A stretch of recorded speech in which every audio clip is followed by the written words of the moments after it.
America, Iran ఉద్రిక్తతలు మరింత ముదురుతున్నాయి.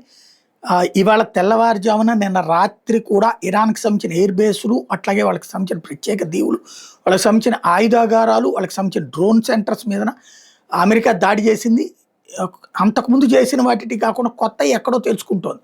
అంటే ఏదో నిఘా బాగానే పనిచేస్తోంది. ఆ పని చేసినప్పుడు ఆ ప్లేసుల మీద అటాక్ చేసుకొస్తోంది. తాజాగా ఇరాన్, కువైట్, బహ్రెయిన్‌లోని అమెరికా సైనిక స్థావరాల మీద ఇరాన్ విరుచుకుపడింది. అంటే కువైటు, బహ్రెయిన్‌లోని అమెరికా సైనిక స్థావరం మీద ఇరాన్ విరుచుకుపడింది. డ్రోన్లతో దాడులు చేసింది. కువైట్ అంతర్జాతీయ విమానాశ్రయం మీద దాడులు నిన్న జరిగితే ఇప్పుడు తాజాగా ఇవి జరిగింది. హార్ముజ్ జలసంధిలోని కశ్మీర్ దీవిలో ఇరాన్ సైనిక స్థావరం మీద దాడులకి ప్రతీకారంగా ఇది అన్నటువంటిది ఐఆర్జీసీ చెప్పుకొస్తోంది. యుద్ధం విరమణ జరగాలంటే ఖచ్చితంగా లెబనాన్లో ఉన్నటువంటి హెజ్బుల్లా వెనక్కి వెళ్ళదాళ్ళు అక్కడే ఉంటారు. హెజ్బుల్లా మీద దాడులు ఆపేయడంతో పాటు లెబనాన్లో ఉన్నటువంటి ఇజ్రాయెల్ సైన్యం అవతలకు వెళ్ళిపోవాలి. అలాగే యురేనియం గురించి అడగకూడదు.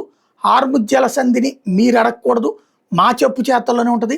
దేశాల వారీగా మాతో ఒప్పందం చేసుకోవాలి అన్నటువంటిది ఇరాన్ పెడుతున్న షరతులు.